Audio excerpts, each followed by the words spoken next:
Halo semuanya, di sini saya akan menjelaskan data suhu udara luar. Yang pertama, suhu rata-rata tahunan sekitar 11,68 Celcius pada tahun 2023, tertinggi sepanjang masa sejak 1901. Yang kedua, musim panas.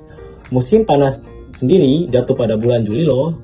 Suhu rata-rata sekitar 23,6 Celcius, merupakan bulan terhangat. Yang ketiga, musim dingin. Musim dingin itu jatuh pada bulan Januari loh. Suhu rata-rata sekitar 1,1 Celcius, merupakan bulan terdingin. Selanjutnya yaitu analisis. Iklim Amsterdam bersifat maritim dengan variasi suhu yang moderat. Musim panas tidak terlalu panas dan musim dingin relatif ringan. Curah hujan tersebut merata sepanjang tahun tanpa musim kering. Yang selanjutnya ada materi orientasi matahari. Jadi kalau kita lihat di Amsterdam itu, karena letaknya di lintang utara, pola pergerakan mataharinya cukup berbeda dibandingkan daerah yang lain. Di musim panas, mataharinya akan terbit lebih awal dan terbenam lebih lama. Jadi tuh posisinya datang dari arah utara. Jadi hari-harinya bakalan panjang banget, sekitar 16-17 jam per harinya sinar mataharinya. Untuk bangunannya sendiri di Amsterdam, mereka sering banget desainnya supaya bisa memaksimalkan cahaya alami, terutama dari arah selatan. Di musim dingin, supaya ruang bisa dapat pencahayaan alami yang cukup dan sedikit bantuan dari pemanasan pasif. Jadi banyak bangunan dengan jendela besar yang menghadap ke arah selatan. Di sisi timur dan barat, mereka biasanya pasang shading atau pelindung supaya nggak kena langsung sinar mataharinya.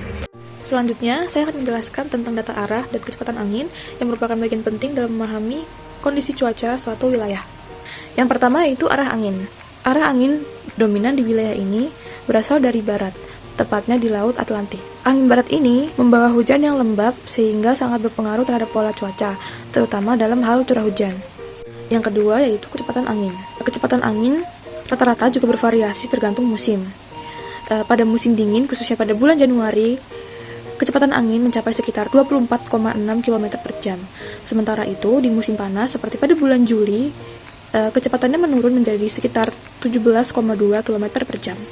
Nah, dapat kita simpulkan bahwa kecepatan angin cenderung lebih tinggi saat musim dingin. Hal ini bisa meningkatkan resiko cuaca buruk seperti badai atau hujan lebat. Selain itu, angin barat yang membawa kelembapan berperan penting dalam distribusi hujan yang merata sepanjang tahun. Saya akan melanjutkan mengenai curah hujan di iklim sedang tanpa musim kering. Di wilayah beriklim sedang, curah hujan berlangsung cukup merata sepanjang tahun. Tidak seperti daerah tropis yang memiliki musim hujan dan musim kemarau yang jelas, iklim sedang tidak mengenal musim kering. Hujan bisa turun di musim semi, musim panas, musim gugur, bahkan musim dingin. Ini terjadi karena wilayah ini berada antara kutub dan khatulistiwa. Tempat masa udara hangat dan dingin sering bertemu, memicu terbentuknya awan dan hujan. Kondisi ini memberikan respon yang unik terhadap lingkungan.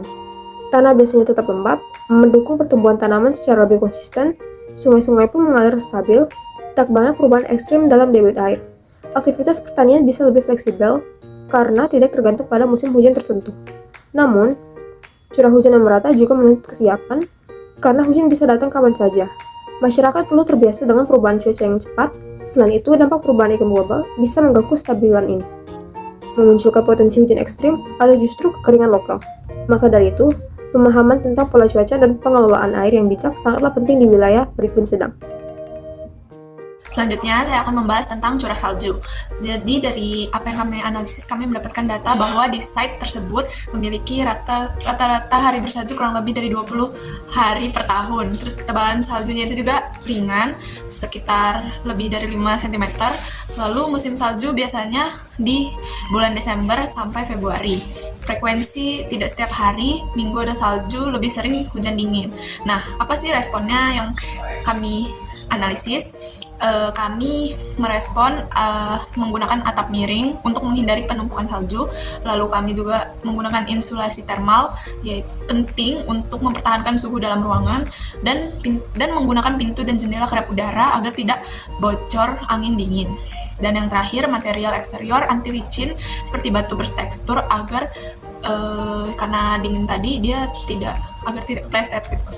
Selanjutnya, pembahasan mengenai atap khusus yang sering dipakai pada iklim sedang hingga tropis. Kita akan bahas atap miring, salah satu elemen penting dalam desain bangunan.